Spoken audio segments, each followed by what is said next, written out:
নমস্কার, দেখছেন কলকাতা টিভি। আপনাদের সঙ্গে আমি মধুবন্তী। শুরু করছি আমাদের বিশেষ অনুষ্ঠান কারার ওই লৌহ কপাট। ঠিক এই মুহূর্তে দেশের অন্তত ডজন খানেক বিরোধী নেতাকে যে কোনো সময় গ্রেফতার করা হতে পারে।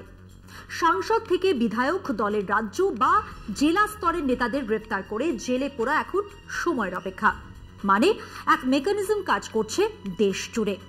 আসন ভিত্তিক পর্যালোচনা চলছে আর তার ভিত্তিতে তৈরি হচ্ছে এক তালিকা, যাদের তুলে নিলে সেই এলাকাতে কিছুটা হলেও স্বস্তি পাওয়া যাবে, কিছুটা হলেও হতোদ্যম হবে বিরোধী দল। মূলত বাংলা, দিল্লি, তামিলনাড়ু আর বিহার জুড়ে এই কাজ শুরু হয়েছে।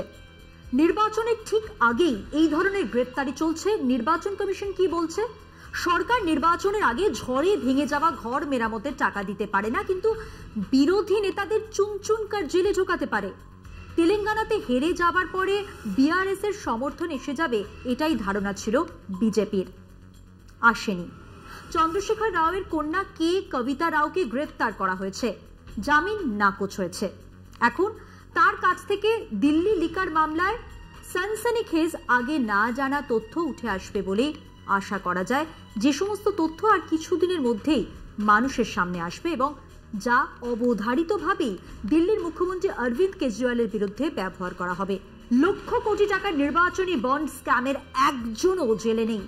আমাদের ওষুধের দাম বাড়ছে, নরেন্দ্র মোদীর পোস্টার ছাপা হচ্ছে, আমাদের জল, জঙ্গল, জমি বেচে দেওয়া হয়েছে, তার বিনিময় অর্থ দিয়ে ভোট লুটের ব্যবস্থা পাকা করা হচ্ছে। একজনকেও ধরে জেলে পোড়া তো দুরবস্থান, জিজ্ঞাসাও করা হয়নি, জেরাও করা হয়নি। এতেও কুলোচ্ছে না। দেশের স্বরাষ্ট্রমন্ত্রী নির্বাচনী জনসভাতেই দাঁড়িয়ে বলছেন উল্টো করে ঝুলিয়ে মারব। দেশের প্রধানমন্ত্রী হুমকি দিচ্ছেন চুনচুনকার জেল মে ভর দেঙ্গে। এটাই নয়া গণতন্ত্র। এবং বিরোধীরা এখনো যথারীতি ছত্রভঙ্গ। নিজেদের একটা দুটো আসনের হিসেব কষে কোথাও বিরোধিতা করছেন, কোথাও মৌন। এ রাজ্যে যে সিপিএম মমতা অভিষেককে জেলে পোড়ার কথা বলছে, সেই সিপিএম দিল্লিতে অরবিন্দ কেজরিওয়ালের গ্রেফতারির বিরোধিতা করছে।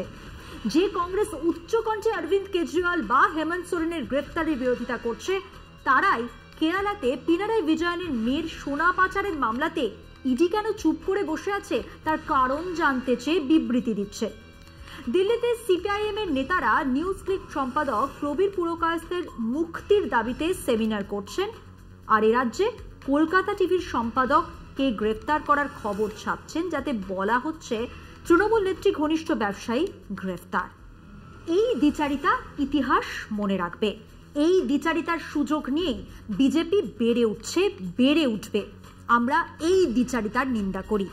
মনে করি এক রাজনৈতিক কারণেই ভুয়ো তথ্য তৈরি করে জেলে পোড়া হয়েছে আমাদের সম্পাদককে। আমরা জাস্টিস চাই। কেবল আমাদের সম্পাদকের জন্য নয়, দেশ জোড়া বিরোধী রাজনৈতিক দল, সমাজকর্মী, বুদ্ধিজীবী, সাংবাদিক, মিডিয়ার সম্পাদককে গ্রেফতার করার বিরুদ্ধে আমরা বলে যাব। লালু যাদব বা তামিলনাড়ু স্টালিন বা কেরালার পিনারাই বিজয়ন বা অরবিন্দ কেজরিওয়াল, হেমন্ত সোরেন সমেত দেশের প্রতিবাদী মানুষজন যে এক ভয়ঙ্কর চক্রান্তের মুখোমুখি, সে কথা আমরা বারবার বলবো। Justice for Kolkata TV, justice for Kaustav Roy. আজ এ পর্যন্তই। দেখতে থাকুন কলকাতা টিভি, রাত দিন 7 দিন।